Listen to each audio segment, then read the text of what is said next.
Hello everyone. Today we are going to discuss the questions from Jee Main session 1 which happened on 29th January. That is the first session in the evening session. Okay. അപ്പോൾ നമുക്ക് ക്വസ്റ്റ്യൻസിലേക്ക് വരാം.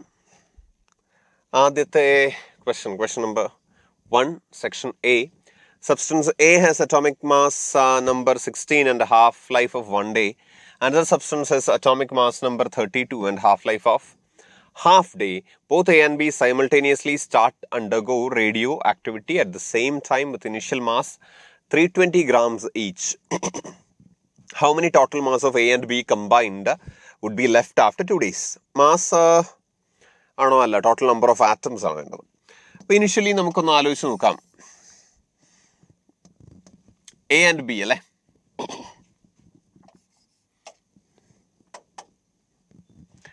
A B. A initially എത്ര moles ഉണ്ട്? How many moles of A R present initially? എയുടെ atomic mass number 16 ആണ്, mass number 16 ആണ്. 320 gram ഉണ്ട്. അപ്പോൾ എത്ര മോൾസ് ഉണ്ടാവും? Total mass divided by mass number 320 divided by 16, 20 moles ഉണ്ടാവും. 20 moles of A is present initially. What about B? B എന്ന് പറയുമ്പോൾ അതിന്റെ മാസ് നമ്പർ 32 ആണ്, 320 ഗ്രാം ആണ് ഉള്ളത് അല്ലേ. അപ്പോൾ 320 by 32, 10 മോൾസ്. അപ്പോൾ എയുടെ 20 മോളും ബിയുടെ 10 മോൾസും ബാക്കിയുണ്ട്. മോൾസിന്റെ ടേംസിൽ എഴുതാം നമുക്ക്.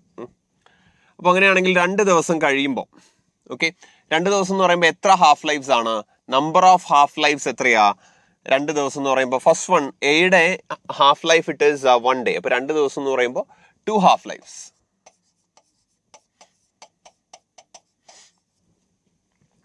ഓക്കെ. അതുപോലെ ബിയുടെ ഹാഫ് ലൈഫ് ഹാഫ് ഡേ ആണ്. അപ്പോൾ 2 ദിവസം കഴിയുമ്പോഴത്തേക്ക് 4 ഹാഫ് ലൈഫ് കഴിഞ്ഞിട്ടുണ്ടാവും. അപ്പോൾ ബിക്ക് എത്ര ഹാഫ് ലൈഫ് കഴിഞ്ഞു? 2 ദിവസം കഴിയുമ്പോൾ 4 ഹാഫ് ലൈഫ് കഴിഞ്ഞു. അപ്പോൾ ഈ 2 ദിവസം കഴിയുമ്പോൾ എയുടെ എത്ര മോൾസ് ബാക്കി ഉണ്ടാകും? Number of moles of a remaining എത്രയാണ്?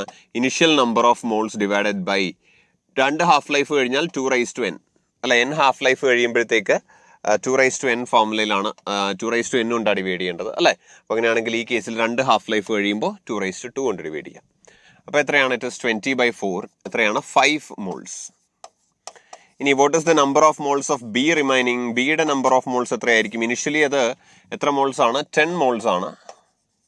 ഡിവൈഡഡ് ബൈ 4 ഹാഫ് ലൈഫ് കഴിഞ്ഞു. അപ്പോൾ എത്ര കൊണ്ടാണ് ഡിവൈഡ് ചെയ്യേണ്ടത്? 2/4 കൊണ്ട് ഡിവൈഡ് ചെയ്യാം. 1 ഹാഫ് ലൈഫ് കഴിയുമ്പോൾ 2 കൊണ്ട് ഡിവൈഡ് ചെയ്യണം. 2 ഹാഫ് ലൈഫ് കഴിയുമ്പോൾ 2/2 കൊണ്ട് ഡിവൈഡ് ചെയ്യണം. 4 ഹാഫ് ലൈഫ് കഴിയുമ്പോൾ 2/4 കൊണ്ട് ഡിവൈഡ് ചെയ്യാം. So N B is equal to 10 divided by 16 അല്ലേ. 10 ഡിവൈഡഡ് ബൈ 16 എന്ന് പറയും 3 മോൾസ് വരും. ദാറ്റ് ഇസ് 0.625 അല്ലെങ്കിൽ 5/8 എന്ന് എടുക്കാം. ഓക്കെ. ഇനി അങ്ങനെയാണെങ്കിൽ total number of atoms remaining, എത്ര ആറ്റംസ് ഉണ്ട്? ടോട്ടലി എത്ര ആറ്റംസ് ഉണ്ട് നമ്മൾ എങ്ങനെയാണ് കണ്ടുപിടിക്കുക? A and B combined. So number of atoms ആകെ എത്ര മോൾസ് ഉണ്ട്? 5 + 5/8 മോൾസ് ഉണ്ട് അല്ലെ. 5 + 5/8 മോൾസ്. ഒരു മോളിൽ എത്ര ആറ്റംസ് കാണും? 6.023 × 10⁻23. 6.023 ഞാൻ അപ്രോക്സിമേറ്റ്ലി 6 എന്ന് എഴുതി. കുഴപ്പമില്ലല്ലോ. ദാറ്റ് ഈസ് അപ്രോക്സിമേറ്റ്ലി, നമുക്ക് സിംപ്ലിഫൈ ചെയ്ത് എഴുതാം കേട്ടോ. അപ്പോൾ ദിസ് ഇസ് 45/8 × 6 × 10⁻23 അല്ലേ. ദാറ്റ് ഈസ് 45 × 6/8 എന്ന് പറയുമ്പോഴത്തേക്ക് ഇറ്റ് ഈസ് 0.75 അല്ലെങ്കിൽ 3/4. 3/4 × 10⁻23 എന്ന് പറയുമ്പോൾ 45/4 ചെയ്താൽ 11 സംതിങ് കിട്ടും. 11 × 3 ആണെങ്കിൽ 33 വരും. അപ്പോൾ 30 സംതിങ് × 10⁻23 അല്ലെങ്കിൽ 3 point something × 10⁻24. അപ്പോൾ ഓപ്ഷൻസ് നോക്കിയാൽ 3 point something × 10⁻4 24 വരുന്നുണ്ടോ? യെസ്, ഓപ്ഷൻ ബി വരുന്നുണ്ട് അല്ലേ. അപ്പോൾ ആൻസർ എത്രയാ?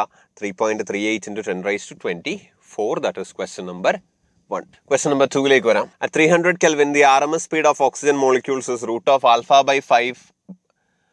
plus 5 divided by alpha times that of its average speed in the gas. Then the value of alpha will be, okay, ശ്രദ്ധിക്കണം. RMS speed expression എന്താണ്? RMS speed is equal to root of 3RT/m. Average speed expression എന്താണ്? Average speed is equal to root of 8RT/m. Okay, it's given that RMS speed, VRMS is equal to root of alpha plus 5 divided by alpha into V average. Value substitute ചെയ്യാം. Root of 3RT by M is equal to root of alpha plus 5 by alpha into root of 8RT by pi M. RT by M രണ്ട് സൈഡിലും common ആണ്, so we can cancel RT by M. RT by M cancel ചെയ്ത് ബാക്കിയുള്ളതിനെ square ചെയ്താൽ we will get 3 is equal to alpha plus 5 by alpha into 8 by pi. Pi can be written as 22 by 7 എന്ന് പറയുന്നുണ്ട്. ശരിയല്ലേ? അപ്പോൾ 8 22 cancel ചെയ്ത് ഇവിടെ 4 by 11 എന്ന് എടുക്കാം. സോ 11 ഇങ്ങോട്ട് കൊണ്ടുവന്നാൽ 33 into alpha is equal to 28 into alpha, 28 into alpha, 28 alpha plus 28 into 5. 28 into 5 എത്രയാണ്? It is 140, I guess. So then 33 alpha minus 28 alpha, it is 5 alpha. 5 alpha is equal to 140. So alpha is equal to 28. അല്ലേ? Alpha is equal to 28. Option 2, question number 2. Simple അല്ലേ?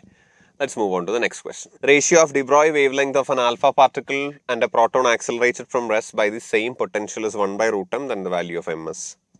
Okay, അപ്പോൾ ഒരു പാർട്ടിക്കിളിനെ ഒരു potential വെച്ച് accelerate ചെയ്താൽ അതിന്റെ de Broglie wave length കണ്ടുപിടിക്കാനുള്ള expression h/mv. mv നമുക്ക് root of 2m into kinetic energy നമുക്ക് ചാർജ് ഇൻറ്റു ആക്സിലറേറ്റിംഗ് പൊട്ടൻഷ്യൽ എന്ന് എഴുതാം.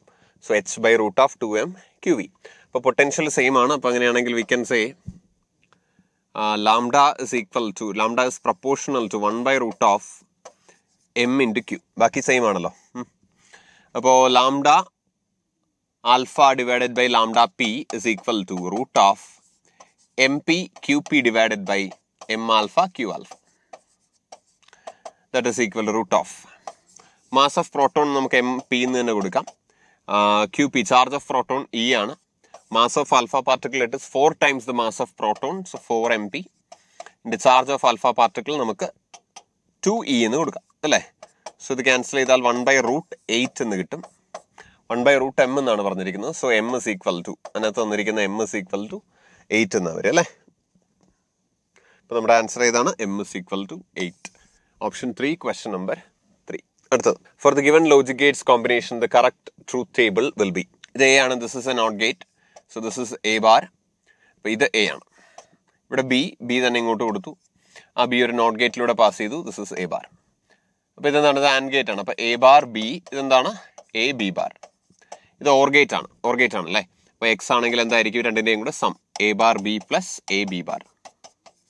A bar B plus A B bar എന്ന് പറയുമ്പോൾ ഏത് ഗേറ്റ് ആണ്? എക്സോർ ഗേറ്റ് ആണ് അല്ലേ? സിംപ്ലി നമുക്ക് എക്സോർ ഗേറ്റ് എന്ന് പറയാമല്ലോ. രണ്ട് ഇൻപുട്ടും സെയിം ആണെങ്കിൽ ഔട്ട്പുട്ട് 0. രണ്ട് ഇൻപുട്ടും ഡിഫറെന്റ് ആണെങ്കിൽ ഔട്ട്പുട്ട് ഹൈ. അപ്പം അങ്ങനെ നോക്കുമ്പോഴത്തേക്ക് ഏതാണ് ആൻസർ വരിക? 0 0 0 0 1 1 1 0 1 1 1 0. ഇതാണ് വരേണ്ടത്. ഓപ്ഷൻ 2 ആണ് വരേണ്ടത്. അല്ലെങ്കിൽ നിങ്ങൾ ഓരോ വാല്യൂസ് ആയിട്ട് സബ്സ്റ്റിറ്റ്യൂട്ട് ചെയ്ത് നോക്കാം. 0 0 കൊടുക്കാം, 0 1 കൊടുക്കാം, 1 0 കൊടുക്കാം, 1 1 കൊടുക്കാം. ഓക്കെ, ചെയ്ത് നോക്കാം. അടുത്ത question number 5. The time taken by an object to slide down a 45-degree rough inclined plane is n times as it takes to slide down a perfectly smooth 45-degree inclined plane. The coefficient of kinetic friction between the object and the inclined plane is. അപ്പോൾ നമ്മുടെ രണ്ട് conditions ഉണ്ട്. There is a rough incline plane, there is a smooth incline plane. ഇപ്പോൾ rough incline പ്ലെയിനിൽ താഴേക്ക് വരുന്നു acceleration A1. Smooth incline പ്ലെയിനിൽ താഴേക്ക് വരുന്നു ആക്സിലറേഷൻ A2. 45 ഡിഗ്രി ആണ്. A1 എത്രയാണ്? ഫോർമുല എന്താണ്? It is G sin theta. Rough incline പ്ലെയിനിൽ താഴേക്ക് വന്നാൽ ആക്സിലറേഷന്റെ ഫോർമുല എന്താണ്? G sin theta minus mu G cos തീറ്റ. സ്മൂത്ത് ഇൻക്ലൈൻ പ്ലെയിനിൽ താഴേക്ക് വന്നാൽ ആക്സിലറേഷൻ എത്രയാണ്? It is G sin theta. Mu ഇല്ല. ഒരേ ഡിസ്റ്റൻസ് ആണ്, പക്ഷെ ടൈം ഡിഫറെന്റ്. T1 T2. അപ്പോൾ എസ് ഡിസ്റ്റൻസ് താഴേക്ക് സ്ലൈഡ് ചെയ്ത് വരുമ്പോൾ V can say S is equal to half AT square, അല്ലെങ്കിൽ T is equal to root of 2S by A എന്ന് പറയാം. ഓക്കെ, അല്ലെങ്കിൽ ഒരേ ഡിസ്റ്റൻസ് ആയതുകൊണ്ട് V can say half A. ഒരേ ഡിസ്റ്റൻസ് ആണ് രണ്ടുപേരും. Half A into T1 square is equal to half A into T2 square, A2 into T2 square. So A1 into T1 square, T1 എത്രയാണെന്ന് പറയുന്നത്? It is given that T1 is equal to n times T2 അല്ലേ? ഈ കേസിൽ താഴെത്താൻ എടുക്കുന്ന സമയം ഈ കേസിൽ താഴെത്താൻ എടുക്കുന്ന സമയത്തിന്റെ n ടൈംസ് ആണ്. So A1 into n square T2 square is equal to A2 into T2 square. Okay, ഇപ്പോൾ T2 square ക്യാൻസൽ ആകും. n square a1 is equal to a2. n square into a1 എന്താണ്? g sin theta minus mu g cos theta. Minus mu g cos theta is equal to a2. a2 എന്താണ്? g sin theta. g common ആണ്. Cancel ചെയ്ത് കളയാം. Cancel ചെയ്യുക. Sign തീറ്റയും cos തീറ്റയും equal അല്ലെ? തീറ്റ 45 degree ആണ്. അത് ഈക്വൽ ആണ്. So n square into 1 minus mu is equal to g sin theta. അത് 1 എന്ന് കിട്ടും. ബാക്കിയെല്ലാം സൈൻ തീറ്റയും കോസ് തീറ്റയൊക്കെ പോയി, ജിയും പോയി. സോ അപ്പോൾ അങ്ങനെയാണെങ്കിൽ നമുക്ക് മ്യൂ അല്ല വേണ്ടത്. 1 by mu is equal to 1 minus mu is equal to 1 by n square or mu is equal to 1 minus 1 by n square. Mu is equal to 1 minus 1 by n square. Option 4 question number 5. ഇതൊക്കെ നമ്മൾ എപ്പോഴും ബുക്സിലൊക്കെ കാണാറുള്ളതാണ് ഈ question. എന്നിന് പകരം 2 ഒക്കെ ഇട്ടിട്ടൊക്കെ വരാറുണ്ട്. ഈ question എപ്പോഴും ഒരുപാട് സ്ഥലത്ത് കണ്ടിട്ടുള്ളതാണ്. That is question number 5, option 4. അടുത്ത 6th വണ്ണിലേക്ക് വരാം. A force acts for 20 seconds on a body of mass 20 kilogram starting from rest, after which the force ceases and the body describes 50 meter in next 10 seconds. The value of force. അപ്പോൾ ഒരു force act ചെയ്ത് ബോഡിക്ക് ഒരു velocity കൊടുത്തു. അപ്പോൾ force act ചെയ്യാത്തപ്പോഴത്തേക്ക് body move ചെയ്തത് 50 metre in 10 seconds ആണ്. അപ്പോൾ അതിന്റെ വെലോസിറ്റി അറ്റൈൻഡ് എത്രയായിരിക്കും? 50. ഫോഴ്സ് ഒന്നും ആക്ട് ചെയ്യാത്തപ്പോൾ 50 മീറ്റർ 10 സെക്കൻഡ്സിൽ ട്രാവൽ ചെയ്താൽ അതിന്റെ വെലോസിറ്റി 5 മീറ്റർ പെർ സെക്കൻഡ് ആണ് അല്ലേ? ഫോഴ്സ് ആക്ട് ചെയ്തപ്പോൾ ബോഡിക്ക് കിട്ടിയ വെലോസിറ്റി 5 മീറ്റർ പെർ സെക്കൻഡ്. അപ്പോൾ അതിന്റെ ആക്സിലറേഷൻ നമ്മൾ എങ്ങനെ കണ്ടുപിടിക്കുക? ഇത് ഈ ഒരു വെലോസിറ്റി ആവുന്നതിന് മുമ്പുള്ള ആക്സിലറേഷൻ എങ്ങനെ കണ്ടുപിടിക്കുക? ഫോഴ്സ് ആക്ട് ചെയ്തപ്പോഴത്തേക്ക് final velocity minus initial velocity divided by time അല്ലേ? Final velocity 5, initial velocity 0. എത്ര സമയം എടുത്തു ആക്സിലറേറ്റ് ചെയ്യാൻ? 20 സെക്കൻഡ്സ് സമയം എടുത്തു. സോ 1/4 എന്ന് കിട്ടും. ആക്സിലറേഷൻ 1/4 ആണെങ്കിൽ ഫോഴ്സ് എത്രയാണ്? Mass into acceleration, that is 20 into 1/4 which is 5 newton. എത്രയാണ്? 5 ന്യൂട്ടൺ. Option 2 question number 6. അതായത് നമ്മളടുത്ത് വെലോസിറ്റി ടൈം ഗ്രാഫ് വരച്ചാൽ velocity time graph will look like this. Okay, ഇതാണ് 20 സെക്കൻഡ്സ്, ഇത് 10 സെക്കൻഡ്സ്. ഇപ്പോൾ 20 സെക്കൻഡ്സിൽ ആക്സിലറേറ്റ് ചെയ്ത ബോഡി ഒരു v സ്പീഡിലെത്തി, എന്നിട്ട് ആ v സ്പീഡിൽ 10 സെക്കൻഡ് ട്രാവൽ ചെയ്യാണ് with uniform velocity. Okay, that is question number 6. അടുത്ത ക്വസ്റ്റ്യൻ നമ്പർ 7ലേക്ക് വരാം. A fully loaded Boeing aircraft has a mass of 5.4 into 10 raised to 5. Its total wing area is 500 meters square. It is in level flight with a speed of 1800 km per hour. If the density of air is given, fractional increase in the speed of the air on the upper surface of the wing relative to the lower surface. ഇപ്പോൾ എന്തൊക്കെയാണ് തന്നിരിക്കുന്നത്? What we've been given is the mass of the plane is given as 5.4 into 10 raised to 5 kilogram. 10 raised to 5 kilogram. Wing area, it is 500 meters square. Speed of the aircraft is 1080 km per hour. 1080 into 5 by 18, that is 300 meter per second.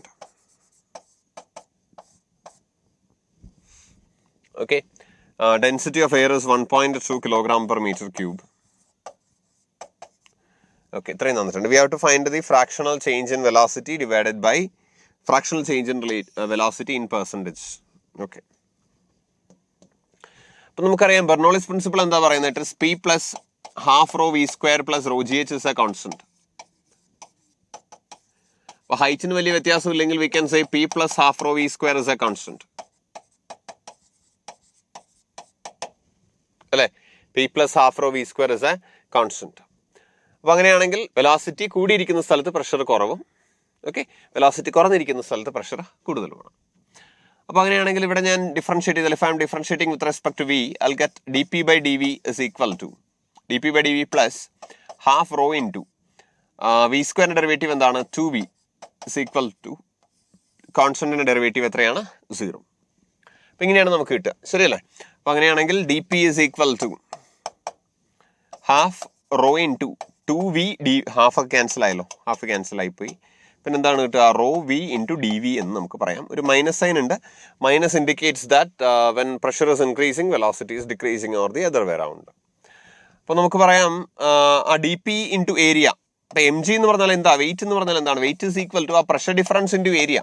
ആ pressure difference into area ആണ് ഇതിൻ്റെ വെയിറ്റിനെ balance ചെയ്യുന്നത് അല്ലെ? Pressure difference കാരണം കിട്ടുന്ന force ആണ് വെയിറ്റിനെ balance ചെയ്യുന്നത്. പ്രഷർ ഡിഫറൻസ് കാരണം കിട്ടുന്ന force D P into A ആണ്. അപ്പോഴത്തേക്ക് we can say M G is equal to, ഇനി മാഗ്നിറ്റ്യൂഡ് മാത്രം എഴുതാവേ, മൈനസ് അങ്ങ് വിട്ടേക്കാം, rho V D V into V into A. എനിക്ക് അവിടെ നിന്ന് ഡി വി എന്ത് കിട്ടും? D V is equal to M G divided by rho V A. D V is equal to M G divided by rho V A. So D V is equal to mg എത്രയാണ് 54 into 10 raised to 5 mass into acceleration due to gravity divided by density, it is 1.2, velocity is 300, and v is area is 500 meters square. Okay, that is dv. ഒന്ന് simplify ചെയ്ത് നോക്കാം നമുക്കത്. So dv is equal to 54 into 10 raised to 5 divided by 3 into 5 15 15 into 1.2 എന്ന് പറയുമ്പോഴത്തേക്ക് 15 into 1.2 എത്രയാണ് വരും? 18 അല്ലേ? 18 into 10 raised to 4. So dv is equal to 30 എന്ന് വരും. ഓക്കെ, അപ്പോൾ ഡി വി ബൈ വി എത്രയാണ്? ഫ്രാക്ഷണൽ ചേഞ്ച് ഇൻ വെലോസിറ്റി എന്ന് പറഞ്ഞാൽ ഡി വി ബൈ വി അല്ലേ? അപ്പോൾ ഡി വി ബൈ വി എത്രയാണ്? 30 meter per second divided by 300 meter per second. അതായത് മുകളിലും താഴെയും 30 meter per second velocity difference ഉണ്ട് എന്നാണ്. So that is 0.1. 0.1 നമുക്ക് എങ്ങനെ എഴുതാം? 0.1 can be written as 10/100 or 10%. അപ്പോൾ എത്രയാണ് ഫ്രാക്ഷൻ? 0.1 ചേഞ്ച് എന്ന് പറയുമ്പോൾ ഫ്രാക്ഷണൽ ചേഞ്ച് എത്രയാണ്? It is 10%. There is a change in speed of 10% between top and bottom of the aircraft. That is question number 7. Let's move on to the next one. Identify the correct statements from the following.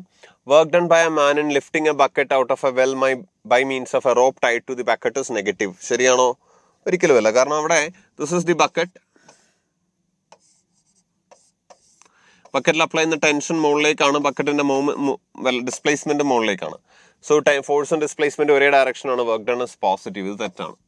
അടുത്ത work done by gravitational force in lifting a bucket out of a well by rope tied to the bucket is negative. അവിടെ ശരിയാണ്. കാരണം എന്താണ്? ഇതേ ബക്കറ്റിനെ gravity apply ചെയ്യുന്ന force താഴേക്കാണ്, M G താഴേക്കാണ്. സോ ഫോഴ്സ് താഴേക്കും ഡിസ്പ്ലേസ്മെന്റ് മുകളിലേക്കുമാണ്. ബക്കറ്റ് മുകളിലേക്കാണ് വരുന്നത് എങ്കിൽ ബക്കറ്റ് മുകളിലേക്ക് വരുന്നു, ഫോഴ്സ് താഴേക്ക്, ഡിസ്പ്ലേസ്മെന്റ് മുകളിലേക്ക്. What is the angle between force and displacement? 180 degree. Work done is negative. That is true. അടുത്ത work done by friction on a body sliding down an incline plane is positive. Definitely not. Why? Because the body is sliding down. Friction മുകളിലേക്ക്, friction അതിനെ തിരിച്ചു പിടിച്ച് വലിക്കുകയാണ്.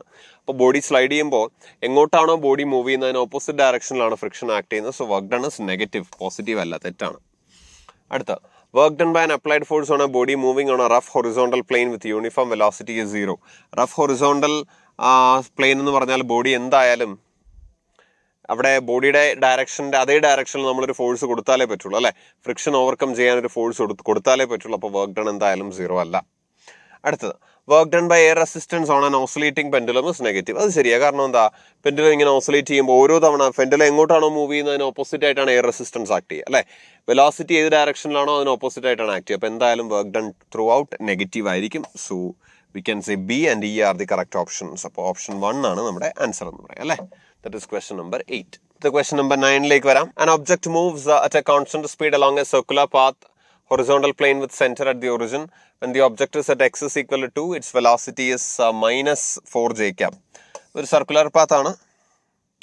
This is the X axis, this is Y axis. അപ്പോൾ അത് 2,0 എന്ന് പറയുന്ന point. അപ്പോൾ original X ആക്സിസിൽ അത് മീറ്റ് ചെയ്യുന്ന പോയിന്റ് 2,0 അപ്പോൾ തന്നെ നമുക്ക് അതിന്റെ റേഡിയസ് മനസ്സിലായി. Radius is 2 meter per second. അപ്പോൾ അതിന്റെ വെലോസിറ്റി -4 j cap എന്നാണ് പറയുന്നത്. അതായത് നെഗറ്റീവ് വൈ ഡയറക്ഷനിൽ 4 എന്നാണ് പറയുന്നത് അല്ലേ? അപ്പോൾ അങ്ങനെയാണെങ്കിൽ objects velocity at acceleration at X is equal to -2. അപ്പോൾ ഇത് എക്സ് ഇസ് ഈക്വൽ ടു 2 ആണെങ്കിൽ X is equal to -2 particle ഇവിടെ ആയിരിക്കുമല്ലോ. അപ്പോൾ ഇത് ഇവിടുന്ന് കറങ്ങി ഇങ്ങനെ വരുന്നു. ടാൻജൻഷ്യലി നമ്മൾ വെലോസിറ്റി വരച്ചാൽ വെലോസിറ്റി എത്രയായിരിക്കും? 4. സ്പീഡ് മാറുന്നില്ല എന്ന് പറയുന്നുണ്ടല്ലേ? കോൺസ്റ്റന്റ് സ്പീഡാന്ന് പറയുന്നുണ്ട്. സ്പീഡ് 4 തന്നെയാണ്. ഡയറക്ഷൻ ഇപ്പോൾ ജെ ക്യാപ്പ് ആയി. അപ്പോൾ 4 j cap. അപ്പോൾ തന്നെ നിങ്ങൾ ഓപ്ഷനിലേക്ക് നോക്കുക. 4 j cap ഒരേ ആൻസറേ ഉള്ളൂ, ഓപ്ഷൻ 2. ഇനി അതിന്റെ ആക്സലറേഷൻ എങ്ങനെ കണ്ടുപിടിക്കാം?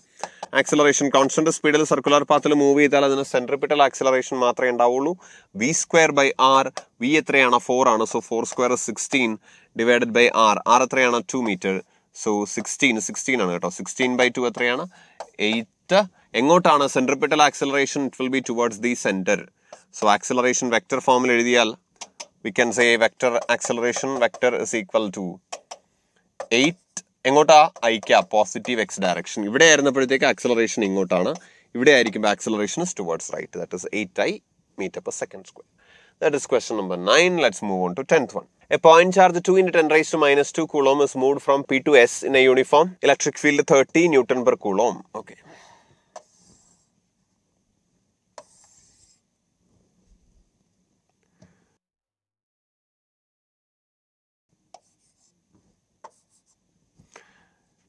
ഇവിടെ ഇതിനകത്ത് പി എന്ന് പറയുന്ന പോയിന്റ് ഏതാ 1,2.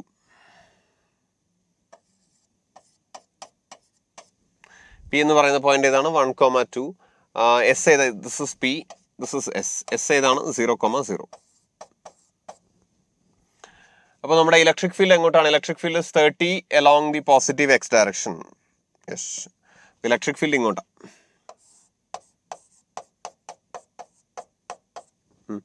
ഇവിടെ ഇപ്പോൾ ഡിസ്പ്ലേസ്മെന്റ് വെക്ടർ എത്രയാണ്? ഡിസ്പ്ലേസ്മെന്റ് വെക്ടർ എത്രയാണെന്ന് ചോദിച്ചാൽ ഇത് എവിടെ നിന്ന് എങ്ങോട്ടാണ് ഡിസ്പ്ലേസ്മെന്റ്? എവിടെ നിന്ന് എങ്ങോട്ടാണ് പോയത്? പി എന്ന് എസിലേക്കാണ് പോയത്. Displacement is this. അപ്പോൾ x2 minus x1 0 minus 1 into y cap plus y2 minus y1 into j cap 0 minus 2 into j cap. So displacement vector is equal to, displacement vector ആണ്, it is minus I cap minus 2 j cap. അവിടെ force എന്താണ്? Force is equal to q into electric field, charge into electric field. Charge എത്രയാണ്? Charge 2 into 10 raised to minus 2 into electric field എത്രയാണ്? 30 I cap അല്ലേ? that is 0.6 I cap. 0.6 I cap. Work done by electric field. Work done by electric field എങ്ങനെയാണ് കണ്ടുപിടിക്കുക? Work done by electric field is equal to F dot S, electric force dot displacement. ഒന്ന് multiply ചെയ്ത് 0.6 into minus 1, that is minus 0.6 എന്ന് കിട്ടും അല്ലേ? അത്രയും joules. ഇവിടെ y component ഇല്ല. Okay, so it is minus 0.6 or 600 joules. 0.6 എന്ന് പറഞ്ഞാൽ 600 joules അല്ല, 600 milli joules എന്ന് വരും. Yes, minus 600 millijoules. Option 3, question number 10. അടുത്ത question number 11. The modulation index for an AM wave having maximum and minimum peak-to-peak voltages of 14 millivolt and 6 millivolt respectively is. Maximum voltage എന്താണ്? It is AC plus AM. AC plus AM 14 ആണെന്ന് പറയുന്നുണ്ട് അല്ലേ? Minimum voltage എന്ന് പറയുമ്പോഴത്തേക്ക് AC minus AM, that is 6. അവിടെ നിന്ന് AC യും AM കണ്ടുപിടിച്ചോട്ടെ. എങ്ങനെയാണ്? ആഡ് ചെയ്താൽ 2AC is equal to 20 എന്ന് കിട്ടും. AC is equal to 10. ഇനി സബ്ട്രാക്ട് അല്ലെങ്കിൽ ഏതെങ്കിലും ഒരെണ്ണത്തിൽ സബ്സ്റ്റിറ്റ്യൂട്ട് ചെയ്യുക. AC 10 ആണെങ്കിൽ AM എത്രയാണ്? AM is 4. What is meant by modulation index? Modulation index എന്ന് പറഞ്ഞാൽ it is AM by AC അല്ലേ? AM by AC എന്ന് പറയുമ്പോഴത്തേക്ക് ഇറ്റ് ഇസ് 4/10. 4/10 എന്ന് പറയുമ്പോൾ എത്രയാണ്? 0.4. Option 2, question number 11. അടുത്ത 12th question. The electric current in a circular coil of 4 turns produce a magnetic induction 32T at its center. The coil is unwound and it is rewound into a circular coil of a single turn. Magnetic induction at the center of the coil by the same current is. അപ്പോൾ magnetic induction ആദ്യം എത്ര turns ആണ്? 4 turns ആണ്. അപ്പോൾ magnetic field at the centre എങ്ങനെയാണ് കണ്ടുപിടിക്കുക? 4 into mu0 I divided by 2πr. Okay, ഇപ്പോൾ എത്രയാണ്? B dash is equal to 4ന് പകരം അവിടെ ഒരു സിംഗിൾ ടേൺ ആയി അല്ലേ? നേരത്തെ 4 ടേൺ ഉണ്ടായിരുന്നത് ഇപ്പോൾ സിംഗിൾ ടേൺ ആയി അല്ലേ? So mu0 I divided by 2π into radius r dash. r dash എങ്ങനെയാണ് കണ്ടുപിടിക്കുക? സിമ്പിളാണ്. നേരത്തെ 4 ടേൺ ആണ്. അപ്പോൾ ടോട്ടൽ വയറിന്റെ നീളം 2π into r dash r ആയിരുന്നു. ഇപ്പോൾ ഒരു സിംഗിൾ ടേൺ ആയപ്പോഴത്തേക്ക് 2π r dash ആയി. നേരത്തെ 4 into 2πr ആയിരുന്നെങ്കിൽ ഇപ്പോൾ 2π into r dash ആയി. വയറ് സെയിം തന്നെയല്ലേ? റേഡിയസ് മാറിയാൽ 2π ക്യാൻസൽ ചെയ്താൽ r dash is equal to 4r. Number of turns 4 times കുറച്ചാൽ റേഡിയസ് 4 ഇരട്ടി കൂടും. Okay, so B dash is equal to mu0 I divided by 2π into 4r എന്ന് വരും അല്ലേ? So B dash is equal to 1/4 mu0 I by 2πr. Ratio എടുത്തേ B dash by B എടുത്തേ. B dash by B എടുത്താൽ നമുക്ക് എന്താ കിട്ടുക? mu0 I by 2πr cancel ആകും. 1/4 divided by 4, that is 1/16. So B dash is equal to B by 16. B എത്രയാണ്? 32 Tesla divided by 16, that is 2 Tesla. Option 3, question number 12. അടുത്തൊരു theory oriented question ആണ്. With the help of a potentiometer we can determine the value of EMF of a given cell. The sensitivity of a potentiometer. എന്താണ് sensitivity of a potentiometer എന്നുകൊണ്ട് ഉദ്ദേശിക്കുന്നത്? ഒരു potentiometer ചെറുതായിട്ടൊരു length നമ്മൾ change ചെയ്യുമ്പോഴും ഇപ്പോൾ sensitivity okay, ഇപ്പോൾ ചെറിയൊരു പൊട്ടൻഷ്യൽ ചേഞ്ച് വരുമ്പോൾ ഒരുപാട് ലെങ്ത് വേരിയേഷൻ കാണിക്കുന്നുണ്ടെങ്കിൽ നമുക്കതിനെ സെൻസിറ്റിവിറ്റി എന്ന് പറയും. ചെറിയൊരു പൊട്ടൻഷ്യൽ ചേഞ്ചിനും ലെങ്ത് വേരിയേഷൻ കൂടുതലാണ് അല്ലേ എന്ന് പറയുമ്പോഴത്തേക്ക് the potential gradient should be small. So we can say the sensitivity, it is inversely proportional to the potential gradient. എന്നാലേ നമുക്ക് ചെറിയ പൊട്ടൻഷ്യൽ ഡിഫറൻസിനൊക്കെ വലിയ ലെങ്ത് കിട്ടുള്ളൂ. അതായത് ഒരുപാട് നീളം കൂട്ടി ഒരുപാട് ഷിഫ്റ്റ് ചെയ്താലും പൊട്ടൻഷ്യലിന് ചെറിയ വേരിയേഷനേ വരാൻ പാടുള്ളൂ. എന്നാലേ നമുക്ക് പൊട്ടൻഷ്യൽ സെൻസിറ്റീവായിട്ട് മെഷർ ചെയ്യാൻ പറ്റുള്ളൂ. അപ്പോൾ inversely potential to the potential gradient എന്ന് പറയുന്നത് ശരിയാണ്. അപ്പം 13C എന്ന് പറയുന്നത് ശരിയാണ്. ഇനി ലെങ്ത് അപ്പോൾ എങ്ങനെയായിരിക്കും? എന്താ പൊട്ടൻഷ്യൽ ഗ്രേഡിയന്റ് എന്ന് പറഞ്ഞാൽ? പൊട്ടൻഷ്യൽ ഗ്രേഡിയന്റ് എന്ന് പറഞ്ഞാൽ it is V divided by L. ശരിയല്ലേ? അപ്പോൾ potential gradient is inversely proportional to length. അപ്പോൾ we can say sensitivity is proportional to length.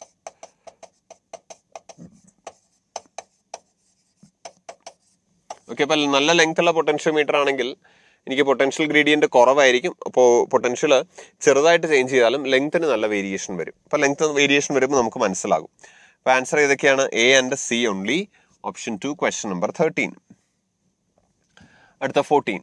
A scientist is observing a bacteria through a compound microscope. For better analysis to improve its resolving power, he should. അപ്പോൾ പറയാം, ഒരു compound മൈക്രോസ്കോപ്പിന്റെ resolving പവറിന്റെ formula എങ്ങനെയായിരുന്നു? Resolving power it is directly proportional to 2 mu sin theta, അല്ലെങ്കിൽ okay mu sin theta, 2 mu sin theta by 1.22 lambda എന്നാണ് നമുക്ക് അവിടെ കിട്ടുന്നത്. അപ്പോൾ അങ്ങനെയാണെങ്കിൽ എനിക്ക് ഇവിടെ എന്ത് പറയാം? It is proportional to mu എന്ന് പറയാം അല്ലെ. അപ്പോൾ റിഫ്രാക്റ്റീവ് ഇൻഡെക്സ് കൂട്ടിയാൽ I can increase the resolving power of the microscope. So increase the wavelength, increase the refractive index of the medium between the object and the lens, decrease the focal length, decrease the diameter of objective lens. അപ്പോൾ ആരാണ് option? ഇതാണ്. It is option 2. Okay, അപ്പോൾ അല്ലെങ്കിൽ wave length കുറയ്ക്കുക എന്നുള്ളത് ഒരു useful മെത്തേഡാണ്. അടുത്ത 16. Electromagnetic waves are not deflected by electric or magnetic field. ശരിയാണ്, electromagnetic waves ന്യൂട്രൽ ആണ്. So they are not deflected by electric or magnetic field. അടുത്തത്, the amplitude of electric field and the magnetic field in electromagnetic wave are related to each other as E naught is equal to root of mu naught by epsilon 0 into B naught. ശരിയാണോ? ഒരിക്കലുമല്ല. E naught is equal to C into B naught ആണ്. അപ്പോൾ E naught is equal to C എന്താ? C is equal to 1 by root of mu naught epsilon naught into B naught. അല്ലാതെ root of mu naught by epsilon naught അല്ല. അപ്പോൾ ഇത് തെറ്റാണ്. Statement 2 is wrong. So statement 1 is correct, 2 is wrong. That is question number 15. അടുത്ത 16ലേക്ക് വരാം. Heat energy of 184 kilojoules is given to ice of mass 600 gram at minus 12 degrees Celsius. Specific heat of ice is given. Latent heat of ice is given. Find the temperature. Okay, final temperature of the system. Okay, fine. Final conditions ആണ് നമുക്ക് വേണ്ടത് അല്ലേ? Okay, അതിൽ 600 gram ice is there at minus 12 degrees Celsius. So let us find the heat for ice to reach 0 degrees Celsius. അപ്പോൾ ice 0 degree സെൽഷ്യസിൽ എത്താൻ വേണ്ട heat നമുക്കൊന്ന് കാൽക്കുലേറ്റ് ചെയ്ത് നോക്കാം. Okay, let's find the heat required for ice to reach 0 degree Celsius. -12 നിന്ന് 0ലേക്ക് എത്താൻ വേണ്ട ഹീറ്റ് എങ്ങനെയാണ് കണ്ടുപിടിക്കുക? MS ഡെൽറ്റ ടി അല്ലേ. Mass of ice 0.6. Specific heat ക്വസ്റ്റനിൽ പറയുന്നുണ്ട് 222.3 into delta T is 12 degrees Celsius. It has to increase its temperature from -12 to 0. So the change in temperature is 12. If you solve this, you will get approximately as this one as 16 kilojoules. ഏകദേശം 16 kilojoules ആണ് നിങ്ങൾക്ക് ഇത് കിട്ടുക. ഇനി അപ്പോൾ Q2 എന്താണ്? Q2 is the heat required for ice to melt. Ice melt ചെയ്യാൻ വേണ്ട ഹീറ്റ്. അപ്പോൾ 0 ഡിഗ്രി സെൽഷ്യസ്. അപ്പോൾ ഇതെന്തായാലും കിട്ടിയല്ലോ. നമ്മൾ എത്രയാണ് കൊടുത്തത്? 184 kilojoules കൊടുത്തു. 184 kilojoules കൊടുത്താൽ ബാക്കി അപ്പോൾ 16 കഴിഞ്ഞാൽ ബാക്കി ഇനിയും ഉണ്ടല്ലേ. അപ്പോൾ ice will begin to melt. അപ്പോൾ ഐസ് മുഴുവൻ മെൽറ്റ് ചെയ്യാൻ ആവശ്യമായിട്ടുള്ള ഹീറ്റ് എങ്ങനെയാണ് കണ്ടുപിടിക്കുക? Mass into latent heat. That is mass എത്രയാണ്? 0.6 into latent heat of ice is 336 kilojoules per kilogram. ഇത് നമ്മൾ ചെയ്താൽ നമുക്ക് ഏകദേശം 200 kilojoules എന്നാണ് കിട്ടുക. പക്ഷെ അത്രയും ഹീറ്റ് കൊടുക്കാൻ ഇതിന് പറ്റില്ല. 184 കഴിഞ്ഞാൽ പിന്നെ ബാക്കി 184ൽ 16 കഴിഞ്ഞാൽ പിന്നെ ബാക്കി ഒരു 168 കാണുള്ളൂ. So ice will not melt completely. Ice melt ചെയ്യാൻ തുടങ്ങും, പക്ഷെ മുഴുവൻ മെൽറ്റ് ചെയ്യില്ല. Ice will not melt completely. Melt ചെയ്യാൻ തുടങ്ങും, but it will not melt completely. So the final temperature 0 degree Celsius. Ice melt ചെയ്യാൻ തുടങ്ങിക്കഴിഞ്ഞാൽ 0 degree final temperature it is 0 degree Celsius. Ice melt ചെയ്യാൻ തുടങ്ങുന്നത് 0 ഡിഗ്രി സെൽഷ്യസിൽ എത്തുമ്പോഴാണ്. പിന്നെ അത് കഴിഞ്ഞ് ടെമ്പറേച്ചർ ചേഞ്ച് ചെയ്യണമെങ്കിൽ ഐസ് മുഴുവൻ മെൽറ്റ് ചെയ്ത് കഴിഞ്ഞാലേ പറ്റുള്ളൂ. ഐസ് മുഴുവൻ മെൽറ്റ് ചെയ്യുന്നില്ല. So the temperature doesn't change from 0. Okay, temperature 0 ആയിട്ട് തന്നെ നിൽക്കുകയാണ്. Temperature remains at 0. Final temperature 0. Okay, ഇനി അപ്പോൾ അങ്ങനെയാണെങ്കിൽ എത്ര ഐസ് മെൽറ്റ് ചെയ്തു എന്ന് നമുക്ക് നോക്കാം. അപ്പോൾ ഡെൽറ്റ എം ആണ്. This is the amount of ice melted. Okay, അപ്പോൾ അതെങ്ങനെയാണ് കണ്ടുപിടിക്കുക? Delta M into L. എത്ര ഐസിന് മെൽറ്റ് ചെയ്യാൻ പറ്റും അത്രയും ഹീറ്റ്. എത്ര ഹീറ്റാണ് ഉള്ളത്? ബാക്കി 184 കിലോ ജൂൾസാണ് കൊടുത്തത്. അതിനകത്ത് 16 കിലോ ജൂൾസ് സ്പെൻഡ് ചെയ്തു. അപ്പോൾ ബാക്കി എത്രയാണ് ഉള്ളത്? 184 മൈനസ് 16 168 എന്ന് വരും അല്ലേ. അപ്പോൾ delta M is equal to 168 divided by latent heat of fusion. എത്രയാണ്? 336 ആണല്ലോ. 168ന്റെ ഡബിൾ അല്ലേ 336. ദാറ്റ് ഇസ് 0.5 കിലോഗ്രാം എന്ന് കിട്ടും. എന്ന് പറയുമ്പോൾ 0.5 കിലോഗ്രാം മെൽറ്റ് ചെയ്തു, ബാക്കി 0.1 കിലോഗ്രാം മെൽറ്റ് ചെയ്തിട്ടില്ല. So 100 gram has not melted. So 100 gram ice ബാക്കിയുണ്ട്. ബാക്കി 500 ഗ്രാം മെൽറ്റ് ചെയ്തു. സോ 500 ഗ്രാം വാട്ടർ ബാക്കിയുണ്ട്. 600 അല്ല, 500. അപ്പോൾ what will be the ratio of ice and water in the ratio or in the mixer? It is 100/500 or 1:5. Option D, question number 16. എയും ഡിയും ആണ് answer. അടുത്ത ക്വസ്റ്റ്യൻ 17ലേക്ക് വരാം. For the given figures choose the correct options. Okay, അത് clear അല്ല. ആദ്യം നമ്മുടെ ഒരു 400 ഓമിന്റെ റെസിസ്റ്റൻസ് മാത്രമുള്ള ഒരു എ സി സർക്യൂട്ടാണ്. പിന്നെ അതേ എ സി സർക്യൂട്ടിൽ നമ്മളൊരു 400 അല്ല 40 ഒരു ഇൻഡക്ടറും കപ്പാസിറ്ററും കൂടെ വെച്ചു. അങ്ങനെയാണെങ്കിൽ R M S current in the circuit B can never be larger than A. ശരിയാണ്. ഫസ്റ്റ് സർക്യൂട്ടിലെ ആർ എം എസ് കറണ്ട് എന്ന് പറഞ്ഞാൽ it is VRMS divided by R ആയിരുന്നു. എന്നാൽ സെക്കൻഡ് സർക്യൂട്ടിലെ ആർ എം എസ് കറണ്ട് എത്രയാണ്? It is VRMS divided by, അവിടെ 3 പേരും ഉണ്ട്. അപ്പോൾ ഇംപെഡൻസ് എടുക്കണം. √R² plus XL minus XC the whole square. ഇതിനേക്കാളും വലുതാണ് എന്തായാലും ഇത് അല്ലെ. ആറിനേക്കാളും എന്തായാലും വലുതാണ് √R² plus XL minus XC the whole square. അപ്പൊ എന്തായാലും RMS കറണ്ട് IRMS എന്ന് പറഞ്ഞാൽ ഉറപ്പായിട്ടും IRMSനേക്കാളും കുറവാണ് IRMS ഡാഷ് എന്ന് പറയുന്നത് അല്ലെ. So RMS circuit in B can never be larger than that in A. ഉറപ്പാണ്. Yes, option 1, question number 17. അടുത്ത 18. The time period of a satellite on Earth is 24 hours. If the separation between the Earth and the satellite is decreased to 1/4 of its previous value, its new time period. അപ്പോൾ നമുക്കറിയാം time period T is proportional to R raised to 3/2. Square of time period is proportional to cube of radius അല്ലേ. അപ്പോൾ T2/T1 is equal to R2/R1 the whole raised to 3/2 ആണ്. R2 എത്രയാണെന്നാ പറയുന്നത്? ആദ്യം ഉണ്ടായിരുന്നതിന്റെ 1/4 ആണെന്നാ പറയുന്നത്. So R1/4 ആണ് R2 divided by R1 the whole raised to 3/2. So it is 1/4 raised to 3/2. So 1/4 raised to 1/2 2 ആണ്. 2 raised to 3 8 ആണ്. ശരിയല്ലേ? അപ്പോൾ T2 is equal to T1/8. T1 എത്രയാണ്?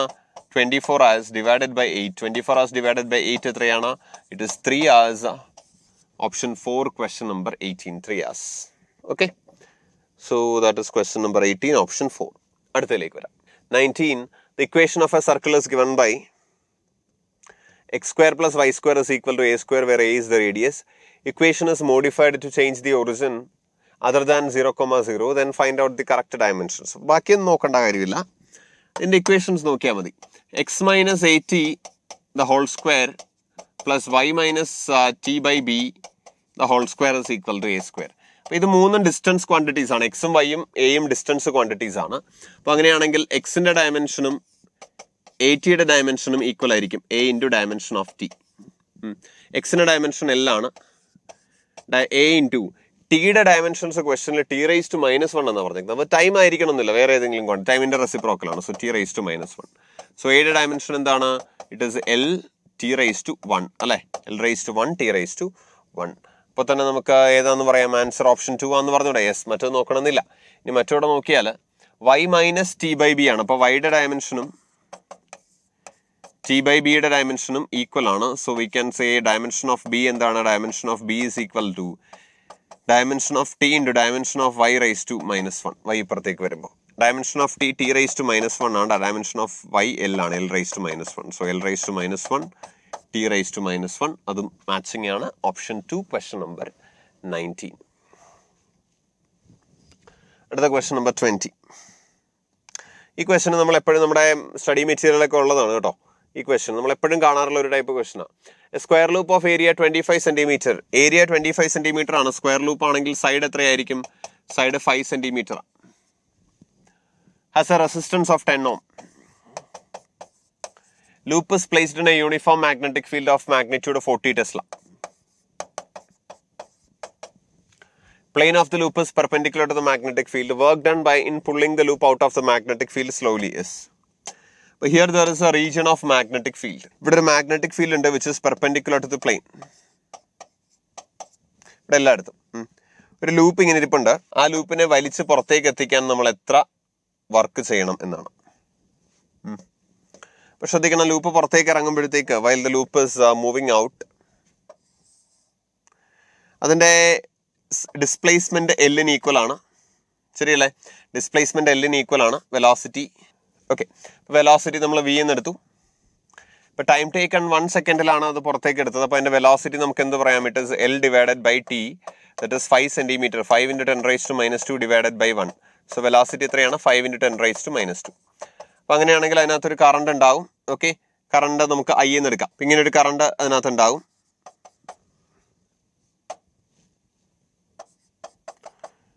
ആ കറണ്ട് നമ്മൾ എങ്ങനെയാണ് കണ്ടുപിടിക്കുക? Current is equal to I is equal to motional EMF divided by resistance. അല്ലേ? Velocity it is 5 × 10⁻². Magnetic field is 40 Tesla. Yes. Length is 5 × 10⁻² IBL VBL divided by resistance is 10 ohm. Okay. അത് cancel ചെയ്താൽ I is equal to 25 × 4, that is 100 × 10⁻⁴. That is current is equal to 10⁻². അപ്പോൾ അവിടെ ഒരു force apply ചെയ്യേണ്ടി വരുമല്ലോ. Magnetic force, പുറകിലേക്ക് ഒരു magnetic force വേണം. അപ്പോൾ നമ്മൾ മുന്നിലേക്ക് ഒരു ഫോഴ്സ് അപ്ലൈ ചെയ്യേണ്ടി വരും. നമ്മൾ അപ്ലൈ ചെയ്യേണ്ട ഫോഴ്സ് എത്രയാണ്? ഇറ്റ് ഇസ് IBL അല്ലെങ്കിൽ VBL² എന്ന് എഴുതാം. VBL² ഡിവൈഡഡ് ബൈ R എന്ന് എടുക്കാം. അപ്പോൾ അങ്ങനെയാണെങ്കിൽ കറണ്ട് എത്രയാണ്? 10⁻². Magnetic field 40, length 5 × 10⁻². So 5 × 4 it is 20 × 10⁻³ ശരിയല്ലേ? 5 × 20 × 10⁻³ അപ്പോൾ വർക്ക് ഡൺ എത്രയാണ്? Work done is equal to that force into displacement, that is 20 × 10⁻³ into displacement 5 × 10⁻². Okay, so 100 × 10⁻³ into 10⁻². എത്രയാണ്? It is 10⁻³ joules. 10⁻³ joules ഓപ്ഷനിൽ ഉണ്ടാവുണ്ടല്ലോ. Question number 20 option 2. Okay, that's section 1. നമുക്കിനി section 2ലേക്ക് വരാം. അപ്പൊ നമുക്കിനി 21st സെക്ഷൻ ബിയിലേക്ക് കിടക്കാം. When two resistances R1 and R2 are connected in series and introduced into the left gap of a meter bridge and resistance of 10 ohm is introduced to the right gap. അപ്പൊ left ഗ്യാപ്പിലെ total resistance R1 + R2 ആണ്. Right ഗ്യാപ്പിലെ total resistance 10 ohm ആണ്. That is equal to L2/L1 അല്ലേ? അപ്പോൾ left side ഇപ്പോൾ 0.60 centimetre ആണ്. 0.60 centimetre ആണെന്ന് പറഞ്ഞാൽ ഇവിടെ 60യും 100 - 60 40 ഇവിടെയും വരും. ദാറ്റ് ഇസ് സിംപ്ലിഫൈ ചെയ്യുമ്പോൾ 3/2 എന്ന് വരും.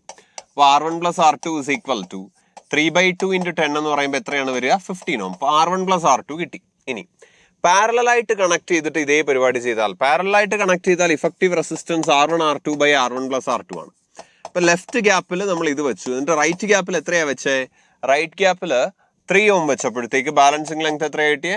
Balancing length 40. അപ്പോൾ 40/60 എന്ന് വരും. That is 2/3. 3 ക്യാൻസൽ ആയി. R1 R2/R1 + R2 നമുക്ക് എത്ര കിട്ടി? R1 R2/R1 + R2 is equal to 2 എന്ന് കിട്ടും അല്ലേ? അപ്പൊ നമുക്ക് R1 R2 എത്രയാന്ന് പറയാം? R1 R2 is equal to 2 × R1 + R2 അല്ലേ? That is 2 × 15. 2 × 15 എത്രയാണ്? 30. സോ നമുക്ക് എത്രയാന്ന് പറയാം? ആൻസർ എത്രയാണ്? 30. Question number 21. അടുത്ത 22ലേക്ക് വരാം. Particle of mass 100 gram is projected at time t is equal to 0 with a speed of 20 m/s at an angle of 45 degrees to the horizontal as given in the figure. The magnitude of angular momentum of the particle about the starting point at t is equal to 2 seconds is found to be. Okay. ഇപ്പോൾ ഒരു particle ഇങ്ങനെ project ചെയ്ത് കഴിഞ്ഞാൽ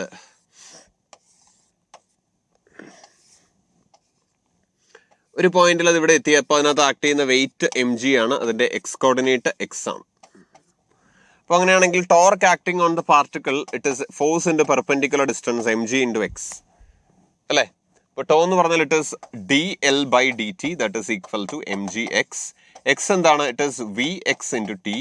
so dl is equal to mg vx t dt. അപ്പോൾ L എന്തായിരിക്കും? L is equal to mg into vx constant ആണ് integral t dt from 0 to t. Okay, so L is equal to mass എത്രയാണ് 100 gram, g യുടെ value 10 ആണ് അല്ലെ, 0.1 into 10 അതങ്ങ് പോയി. vx എന്ന് പറഞ്ഞാൽ 45 ഡിഗ്രിയിലാണ് പ്രൊജക്ട് ചെയ്യുന്നത്. So u cos theta 20 cos theta 20 cos 45 10 root 2 into integral t dt എത്രയാണ് വരിക, t square by 2. So L is equal to 10 root 2 into t square 2 square 4 by 2. അപ്പോൾ എത്ര കിട്ടും, L is equal to 20 root 2 എന്ന് കിട്ടും. അത് root of K എന്നാണ് പറയുന്നത് അല്ലേ, that is root of K. അപ്പോൾ കെ കിട്ടാൻ എന്ത് ചെയ്യുക, അതിനെ സ്ക്വയർ ചെയ്യുക. അപ്പോൾ കെ എന്തായിരിക്കും, 20 root 2ന്റെ സ്ക്വയർ. 20 root 2ന്റെ സ്ക്വയർ എത്രയാണ്, 800. 40 into 400 into 2. സോ ആൻസർ എത്രയാണ്, 800 ആണ് നമ്മുടെ answer. That is question number 22. അടുത്തത് okay 23. In an experiment in measuring refractive index of glass slab using traveling microscope in physics lab, a student measures the real thickness of glass slab as 5.25 and apparent thickness of the glass slab as 5 millimeter. Okay. അപ്പോൾ real depth apparent depth തന്നിട്ടുണ്ട്. അപ്പോൾ refractive index എങ്ങനെയാണ് കണ്ടുപിടിക്കുക, it is real depth divided by apparent depth 5.25 divided by, അപ്പോൾ real depth ഞാൻ A എന്നും apparent depth B എന്നും കൊടുത്താൽ it is A by B 5.25 divided by 5. It is 1.05. Refractive index is 1.05. ഇനി മൈക്രോസ്കോപ്പ് 20 ഡിവിഷൻസ് ഇൻ 1 സെന്റിമീറ്റർ. അപ്പോൾ main scale division MSD എന്ന് പറയുന്നത് 1/20 centimetre. Vernier scale division എന്ന് പറയുന്നത് എന്താണ്, 50 divisions on vernier scale is equal to 49 divisions on main scale. So vernier scale division into 50 is equal to 49 into MSD. അപ്പം അങ്ങനെയാണെങ്കിൽ 1 VSD is equal to 49/50 into 120 1/20. So least count എത്രയാണ്, least count is equal to main scale division minus vernier scale division. That is 1/20 minus 49/50 into 1/20. That is 1/20 into 1/50 centimeter. That is 0.001 centimeter അല്ലെങ്കിൽ 0.01 millimeter. That is the least count. ഇനി നമുക്ക് പറയാം error in n എന്ന് പറയും. നമുക്ക് വേണ്ടത് estimated uncertainty in the measurement of refractive index. Okay, error in refractive index ആണ് വേണ്ടത് അല്ലേ. So delta n by n is equal to delta a by a plus delta b by b. So delta n by n is equal to delta a by a എന്ന് പറയുമ്പോഴത്തേക്ക് എത്രയാണ്, delta a എന്ന് പറഞ്ഞാൽ ഇത് തന്നെയാണ് 0.01 millimeter divided by a എത്രയാണ്, a is 5.25 plus delta ബിയും 0.01 ആണ്, ഇത് 5.00. അപ്പോൾ ഡെൽറ്റ n എത്രയാണ്, delta n is equal to n into this one. n എത്രയാ, n ഇസ് 1.05 അല്ലേ. So 1.05 into 1.01 divided by 5.25 plus 0.01 divided by 5.00. Okay, so നമുക്ക് മൾട്ടിപ്ലൈ ചെയ്ത് നോക്കേണ്ടി വരും. 1.05 ഇൻറ്റു 1.01 ബൈ 5.25. 1.01 അല്ല, മിസ്റ്റേക്ക് ആണ്, 0.01. Okay, so that is 1.05 10 raised to minus 2 പുറത്തെടുത്താൽ it is 5.25 plus 1 by 5.25 plus 1 by 5. And this you are going to get it as, this entire value you are going to get it as 0.41. Okay, this you are going to get it as 0.41 into 10 raised to minus 2. So that is delta n is equal to, നമുക്ക് ഏത് formula വേണ്ടത്, x by 10 into 10 raised to minus 3. Okay, so 4.1 into 10 raised to minus 3 എന്ന് എടുക്കാം, or 41 by 10 into 10 raised to minus 3 എന്ന് എടുക്കാം. അപ്പോൾ അങ്ങനെയാണെങ്കിൽ എക്സിന് പകരം എന്താ വരുന്നത്, എക്സിന് പകരം വരുന്ന വാല്യൂ 41 ആണ്. So answer is answer is 41. That is 23. അടുത്തത്, for charged spherical ball, electrostatic potential inside the ball varies as V is equal to 2ar square plus b. Here a and b are constant and r is the distance from the center. The volume charge density inside the ball is minus lambda a epsilon naught. The value of lambda is, okay, for a charged spherical ball അകത്തുള്ള പൊട്ടൻഷ്യലിന്റെ expression v is equal to 2ar square plus b എന്നാണ്. അപ്പോൾ അങ്ങനെയാണെങ്കിൽ electric ഫീൽഡിൻ്റെ expression എന്താണ്? Electric ഫീൽഡിൻ്റെ expression minus D V by D R എന്നായിരിക്കും. That is minus 2AR എന്ന് കിട്ടും. Minus 2AR. Minus indicates it is inwards, ഉള്ളിലേക്കാണ്. ഓക്കെ, എന്ന് പറയുമ്പോൾ നെഗറ്റീവ് ചാർജ് ആണെന്ന് വേണമെങ്കിൽ പറയാം. ഇപ്പം നമുക്കറിയാം ഗോസ് ലോ നമ്മൾ അപ്ലൈ ചെയ്താൽ E into 2πr E into 4πr square spherical symmetry ആയതുകൊണ്ട് E into 4πr square is equal to Q enclosed by epsilon 0 എന്ന് വരും. കാരണം ഫ്ലക്സിന്റെ value E into 4πr square എന്ന് കിട്ടും. ഓക്കെ, ഇപ്പോൾ 2AR മാഗ്നിറ്റ്യൂഡ് എടുത്താൽ 2AR ഇൻറ്റു 4πr സ്ക്വയർ, ഞാൻ ആദ്യം മാഗ്നിറ്റ്യൂഡ് മാത്രം എടുക്കാം. 2AR into 4πr square is equal to Q enclosed by epsilon 0, Q enclosed by epsilon 0. അപ്പോൾ അങ്ങനെയാണെങ്കിൽ Q enclosed is equal to 8A pi r³ into epsilon naught. ഇങ്ങനെയാണ് വരുന്നത് അല്ലേ. അപ്പോൾ ഇവിടെ ഒരു കോൺസ്റ്റന്റ് അല്ലേ, it is proportional to r³. Charge enclosed is proportional to r³. അപ്പോൾ യൂണിഫോം, ഇവിടെ ചാർജ് ഡെൻസിറ്റി യൂണിഫോം എന്നല്ലേ കാണുന്നത്. അപ്പോൾ അങ്ങനെയാണെങ്കിൽ Q enclosed is equal to rho into 4/3 pi r³ എന്ന് എടുത്തൂടെ. റോ ഇൻറ്റു 4/3 പൈ r³ എന്ന് എടുക്കാമല്ലോ. ഇവിടെ സബ്സ്റ്റിറ്റ്യൂട്ട് ചെയ്താൽ 8A pi r³ into epsilon 0 is equal to 4/3 rho pi r³. Minus ഞാൻ മനഃപൂർവ്വം എടുത്തിട്ടില്ല, മൈനസ് അവിടെ ഉണ്ട് കേട്ടോ, ജസ്റ്റ് മാഗ്നിറ്റ്യൂഡ് ആയിട്ട് എടുത്തതാണ്. അപ്പോൾ എനിക്കവിടെ പൈ r³ ക്യാൻസൽ ആകും, ഒരു 4ഉം 8ഉം ക്യാൻസൽ ആകും. അപ്പോൾ അങ്ങനെയാണെങ്കിൽ will get rho is equal to 3 into 2 6A r അല്ല r ഇല്ല 6A എപ്സിലോൺ 0 എന്നാണ് കിട്ടുക. സോ അങ്ങനെയാണെങ്കിൽ ലാംഡയുടെ വാല്യൂ ലാംഡ എ എപ്സിലോൺ 0 എന്ന് എടുത്തേക്കുന്നത്. അപ്പോൾ ലാംഡയുടെ വാല്യൂ എത്രയാണ്? 6 ആണ് വരുന്നത്. മൈനസ് നമുക്ക് ഓൾറെഡി മനസ്സിലായി, മൈനസ് ഞാൻ എടുക്കാത്തത് തന്നെയാണ്, because we know it is minus since the electric field is inwards. Okay, നമ്മൾ 24ാമത്തെ ക്വസ്റ്റ്യൻ അതൊന്നുകൂടെ ചെയ്യുവാണ്. 24th ഒന്നുകൂടെ ചെയ്യുവാണ്. ഇവിടെ നമുക്കൊരു മിസ്റ്റേക്ക് പറ്റും. ഇപ്പോൾ ക്വസ്റ്റ്യൻ നമ്പർ 24, അവിടെ പൊട്ടൻഷ്യൽ എന്ന് പറയുന്നത് it is 2AR square plus B ആണ്. അപ്പോൾ അങ്ങനെയാണെങ്കിൽ D V by D R എത്രയായിരിക്കും? D V by D R is equal to 4AR എന്ന് കിട്ടും അല്ലേ. 4AR എന്ന് കിട്ടും D V by D R. അപ്പോൾ ഇലക്ട്രിക് ഫീൽഡിന്റെ മാഗ്നിറ്റ്യൂഡ്, അപ്പോൾ ഇലക്ട്രിക് ഫീൽഡ് എത്രയായിരിക്കും? It is minus D V by D R. അപ്പോൾ മൈനസ് വരും. അപ്പോൾ ഇലക്ട്രിക് ഫീൽഡ് എക്സ്പ്രഷൻ, അപ്പോൾ ഇവിടെ നോക്കിയാൽ ലാംഡ അല്ലെങ്കിൽ ചാർജ് ഡെൻസിറ്റി കോൺസ്റ്റന്റ് ആണ്. അപ്പോൾ ചാർജ് ഡെൻസിറ്റി കോൺസ്റ്റന്റ് ആണെങ്കിൽ ഇലക്ട്രിക് ഫീൽഡിന്റെ എക്സ്പ്രഷൻ നമ്മൾ പഠിച്ചിട്ടുണ്ട്, rho by 3 epsilon 0 into r എന്ന് പഠിച്ചിട്ടുണ്ട് അല്ലേ. അപ്പോൾ ഇവിടെ നമുക്ക് പറയാം minus 4AR is equal to rho by 3 epsilon 0 into r എന്ന് എടുക്കാം. ഒരു ആർ ക്യാൻസൽ ചെയ്യാം. So rho is equal to minus 3 into 4 12A epsilon 0 എന്ന് കിട്ടും. ക്വസ്റ്റ്യനിൽ പറഞ്ഞേക്കുന്നത് മൈനസ് ലാംഡ എ എപ്സിലോൺ 0 എന്നാണ്. അപ്പോൾ അങ്ങനെയാണെങ്കിൽ ലാംഡയും ഇതുമായിട്ട് കമ്പയർ ചെയ്താൽ ലാംഡയുടെ വാല്യൂ എത്രയാണ്? What is the value of lambda? It is 12. That is question number 24. അടുത്ത 25. A car is moving in a circular path of radius 600 meter. Magnitudes of tangential and centripetal acceleration are equal. അപ്പോൾ AT and AC are equal.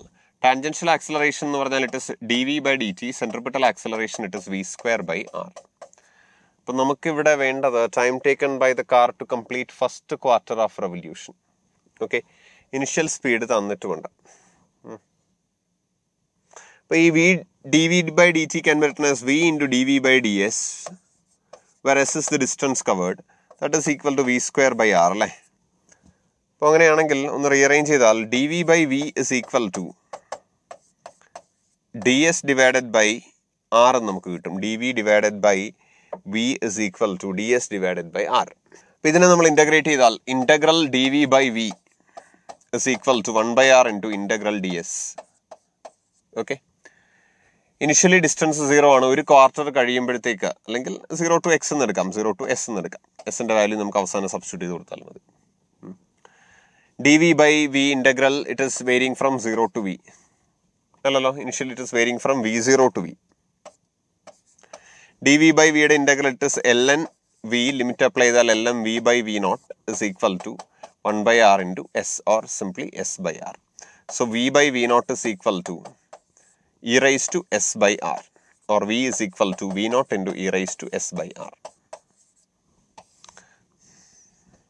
Okay. For time taken, velocity can be written as dv by dt. It is equal to v0 into s by r. Okay. What is the mistake? dv alla, it is ds. Rearrange ചെയ്താൽ ds into e raised to minus s by r, e raised to s by r ഇപ്പുറത്തേക്ക് കൊണ്ടുപോകും. Divided by v0 is equal to dt. അല്ലെങ്കിൽ V not അവിടെ തന്നെ ഇട്ടിരുന്നാലും കുഴപ്പമില്ല. ഇനി ഇത് integrate ചെയ്താൽ e raised to minus s by r dr ds from 0 to ഒരു ഡിസ്റ്റൻസ് എത്രയാണ് ഒരു ക്വാർട്ടർ കഴിയുമ്പോൾ ഡിസ്റ്റൻസ് എത്രയാവും π/2 r ആകും അല്ലെ. ഒരു ക്വാർട്ടർ കഴിയുമ്പോൾ distance covered π/2 r is equal to v0 into dt integrate ചെയ്താൽ t എന്ന് കിട്ടും. So e raised to minus s by r ന്റെ ഇൻ്റഗ്രൽ എന്താണ്? It is minus 1 by r divided by 1 by minus 1 by r, that is minus r into e raised to minus s by r from 0 to π/2 r is equal to v0 into t. So that is minus r into e raised to minus π/2 minus e raised to 0 is equal to v0 into t. So t is equal to time taken എത്രയാണ്? It is v0 r by v0 into 1 minus e raised to minus π/2. r എത്രയാണെന്ന് ക്വസ്റ്റ്യനിൽ പറയുന്നുണ്ട്. r is 600 meter, v0 is 54 kilometer per hour. 54 kilometer per hour എന്ന് പറയുമ്പോഴത്തേക്ക് 15 meter per second ആണ്. into 1 minus e raised to minus π/2. That is 40 into 1 minus e raised to minus π/2. അപ്പോൾ അവിടെ tick പകരം വന്ന വാല്യൂ ഏതാ? ടിക്ക് പകരം വന്ന വാല്യൂ ഇറ്റ് ഇസ് 40. അപ്പോൾ ആൻസർ ഏതാ? 40. That is question number 25. Question number 26. An inductor of inductance 2 microhenry is connected in series with a resistance, variable capacitor and an AC source of frequency 7 kilohertz. The value of capacitance for which the maximum current is drawn into the circuit is 1 by x farad, where the value of x is. Okay. So maximum capacitance maximum current വരുന്ന condition resonance ആണ്. Resonance condition എന്താണ്? omega is equal to 1 by root of LC. അപ്പോൾ omega എന്ന് പറയുന്നത്, അപ്പോൾ ഈ ഒരു ഫ്രീക്വൻസിക്കാണ് resonance നടക്കേണ്ടതെങ്കിൽ omega എന്ന് പറയുന്നത് എന്താണ്? It is 2π into f, 2π into 7 into 10 raised to 3 should be equal to 1 by root of LC. So 2 into pi is 22 by 7 into 7 into 10 raised to 3 is equal to 1 by root of LC. So LC is equal to 1 by 22 into 2, 44 in the square, 44 into 44 into 10 raised to 6 എന്ന് വരും അല്ലേ. Square ചെയ്യണം കേട്ടോ ഇതിനെ. അപ്പോൾ C is equal to 1 by 44 into 44 into 10 raised to 6 into inductance എത്രയാണ്? It is 2 microhenry, 2 into 10 raised to minus 6. Okay, so 10 raised to 6 and 10 raised to minus 6 will get cancelled, and what you are going to get is 1 by 44 into 88, that is 1 by 3800 and just to multiply നോക്കിയാൽ മതി, 3872. So that is the answer, 3872. അടുത്ത question 27. A metal block of base area 0.2 meter square is placed on a table as shown in the figure. Liquid film of thickness 0.25 millimeter is inserted between the block and the table. Block is pushed by a horizontal force of 0.1 Newton and it moves with a constant speed. Viscosity is given. Speed of the block. Okay. അപ്പോൾ നമ്മൾ force നമ്മൾ apply ചെയ്യുന്ന force എന്തിന് equal ആയിരിക്കണം? It should be equal to the viscous force in the opposite direction. ഒരു പ്ലേറ്റിൽ ഒരു ഫിലിമിൽ ആക്ട് ചെയ്യുന്ന വിസ്കസ് ഫോഴ്സിന്റെ എക്സ്പ്രഷൻ എന്താണ്? Eta A into D V by D X. So F is equal to F, അപ്പോൾ നമുക്ക് വി ആണ് കണ്ടുപിടിക്കണം അല്ലേ. So F is equal to eta A D V by D എക്സിനെ നമുക്ക് ഇവിടുത്തെ വെലോസിറ്റി വിയും താഴത്തെ 0 എന്ന് എടുത്താൽ ഡി വി ബൈ ഡി എക്സിനെ വി ഡിവൈഡഡ് ബൈ എക്സ് എന്ന് വിളിക്കാം, where X is the thickness. D V by D എക്സിനെ സിംപ്ലി എക്സ് എന്ന് വിളിക്കാം. സോ വി എന്താണ്? F X by eta A. 0.1 Newton into x. x എത്രയാണ്? What is the thickness? Thickness is 0.25 millimeter. 25 into 10 raised to minus 5. Okay. Divided by eta. Coefficient of viscosity is 5 into 10 raised to minus 3. Into area. Area is 0.2 meter square. 2 into 10 raised to minus 1. Okay. So what we have is V is equal to 2.5 into 10 raised to minus 6 divided by 10 raised to minus 4. That is 2.5 into 10 raised to minus 2. That is 25 into 10 raised to minus 3 meter per second. That is answer ഏതാ വരുന്നത്? 25 into 10 raised to minus 3. 27 option, sorry, answer 25. 28. A particle of mass 250 gram executes simple harmonic motion under a periodic force F is equal to minus 25x.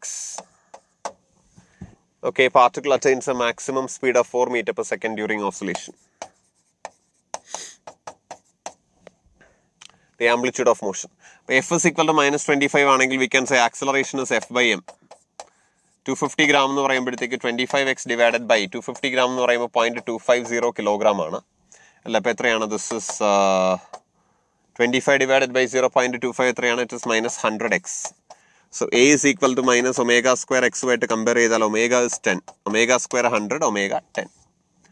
അപ്പോൾ omega 10 ആയാൽ maximum സ്പീഡിൻ്റെ expression V max is equal to omega into A, that is 10 into A. 10 into A എത്രയാണ്? Acceleration A നമുക്ക് എന്താ കണ്ടുപിടിക്കേണ്ടത്? ആംപ്ലിറ്റ്യൂഡാണ് കണ്ടുപിടിക്കേണ്ടത്. V max തന്നിട്ടുണ്ട് 4 ആണ്. So into A. A എത്രയാണ്? It is 0.4 meter or 40 centimeter.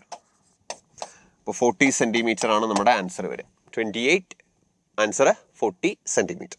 Unpolarized light is incident on a boundary between two dielectric media whose dielectric constants are 2.8 and 6.8. Okay. അപ്പോൾ അങ്ങനെയാണെങ്കിൽ അവിടുത്തെ റിഫ്രാക്റ്റീവ് ഇൻഡെക്സിൻ്റെ റേഷ്യോ എന്തായിരിക്കും? It will B n2 by n1 is equal to root of medium, okay, mu root of dielectric constant, that is epsilon r1 divided by epsilon r, തിരിച്ച് epsilon r2 divided by epsilon r1. എങ്ങനെയാണ്? Refractive index is equal to root of mu r into epsilon r. Okay, refractive ഇൻഡെക്സിന് നമുക്ക് എന്ത് പറയാം? It is root of mu r into epsilon r എന്ന് പറയാം. അപ്പോൾ നമുക്ക് ഇങ്ങനെ എഴുതി. So that is equal to root of 6.8 divided by 2.8. അപ്പോൾ ഇങ്ങനെ നമ്മൾ എഴുതി. അപ്പോൾ ഇവിടെ ഇൻസിഡന്റ് റേയും റിഫ്ലക്റ്റഡ് റേയും പെർപെൻഡിക്കുലർ ആവാനുള്ള കണ്ടീഷൻ എന്താണ്? എത്ര ആംഗിളിലാണ് വീഴേണ്ടത്? Tan theta tan I B is equal to n2 by n1 അല്ലേ? tan IB is equal to n2 by n1.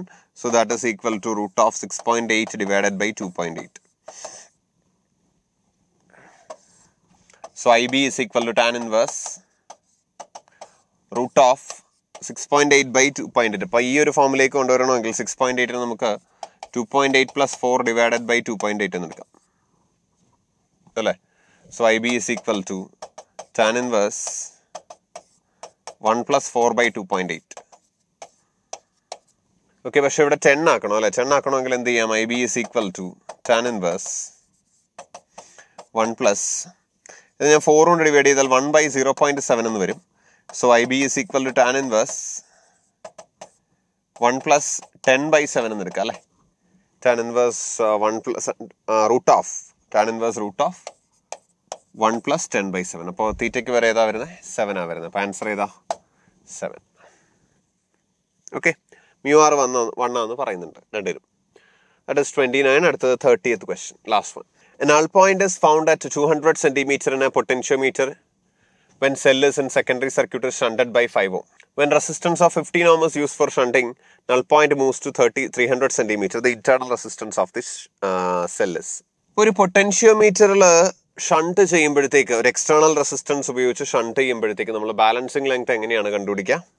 ഇതാണ് നമ്മുടെ സെൽ മെഷർ ചെയ്യേണ്ട സെല്ല്. ഇന്റേണൽ റെസിസ്റ്റൻസ് ആർ, ഇത് E, external resistance capital R. അപ്പോൾ അങ്ങനെയാണെങ്കിൽ ഇതിന് അക്രോസ് വരുന്ന voltage എത്രയായിരിക്കും? It is E into capital R by capital R plus small R. That is equal to K into balancing length. ഇതാണ് shunt ചെയ്യുമ്പോഴത്തേക്കുള്ള balancing ലെങ്ത്തിൻ്റെ equation. So E into ആദ്യം shunt ചെയ്തത് 5 ohm അല്ലേ? 5 divided by 5 plus r is equal to 200 centimeter.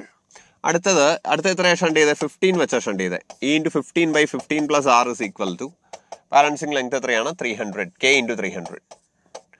Divide ചെയ്താൽ 5 by 5 plus r divided by 15 by 15 plus r, ഈ ഒക്കെ cancel ആകും, is equal to 2 by 3. 5 ഉം 15 ക്യാൻസൽ ആകും, 3, ആ 3യും ഈ 3യും ക്യാൻസൽ ആകും. So 15 plus r is equal to 2 into 5, 10, 10 plus 2r. So 5 is equal to r. Okay. So r ന്റെ value എത്രയാണ്? It is 5 ohm. Question number 30. Answer എത്രയാണ്? 5. Okay, അത്രയേ ഉള്ളൂ ക്വസ്റ്റ്യൻ. സിമ്പിൾ പേപ്പറാണ്, റിലേറ്റീവ്ലി സിമ്പിൾ പേപ്പറാണ്. കുറച്ച് ക്വസ്റ്റ്യൻസ് ടഫ് ക്വസ്റ്റ്യൻസ് ഉണ്ടായിരുന്നു, പക്ഷേ അതൊക്കെ സിമ്പിളായിട്ട് സ്കിപ്പ് ചെയ്യാന്നുള്ള രീതിയിൽ സെക്ഷൻ 2-ലാണ് കൊടുത്തിരിക്കുന്നത്. സിമ്പിളായിട്ട് സ്കിപ്പ് ചെയ്യാൻ നമുക്ക് വേണമെങ്കിൽ ഫുള്ളും സ്കോർ ചെയ്യാൻ പറ്റുന്ന പേപ്പർ. Okay, thank you. അപ്പോൾ ഇതൊക്കെ പ്രാക്ടീസ് ചെയ്ത് നോക്കുക, നന്നായിട്ട് പ്രാക്ടീസ് ചെയ്ത് നോക്കുക. മാക്സിമം നമ്പർ ഓഫ് ക്വസ്റ്റ്യൻസ് എപ്പോഴും നിങ്ങൾ പ്രാക്ടീസ് ചെയ്തിരിക്കാൻ ശ്രദ്ധിക്കണം. ഇതുമായിട്ടൊക്കെ വളരെയധികം ഫെമിലിയർ ആയിട്ടിരിക്കുക. ഒരുപാട് ബുദ്ധിമുട്ടായിട്ടുള്ള ക്വസ്റ്റ്യൻസ് ഉണ്ടെങ്കിൽ ഒന്ന് ശ്രദ്ധിച്ചിട്ട് കുറച്ചൊന്ന് സമയം എടുത്ത് അവിടെ ഇരിക്കട്ടെ. ബാക്കി ക്വസ്റ്റ്യൻസ് ഒക്കെ ചെയ്തതിന് ശേഷമൊക്കെ നമുക്ക് തിരിച്ചു വരാം കേട്ടോ. മാക്സിമം ക്വസ്റ്റ്യൻസ് ഒക്കെ പ്രാക്ടീസ് ചെയ്ത് നോക്കി വെക്കാൻ ശ്രദ്ധിക്കാം. ഓക്കെ, അപ്പോൾ നമുക്കിനി വേറെ ഏതെങ്കിലും ഒരു വീഡിയോയ്ക്ക് കാണാം. Thank you.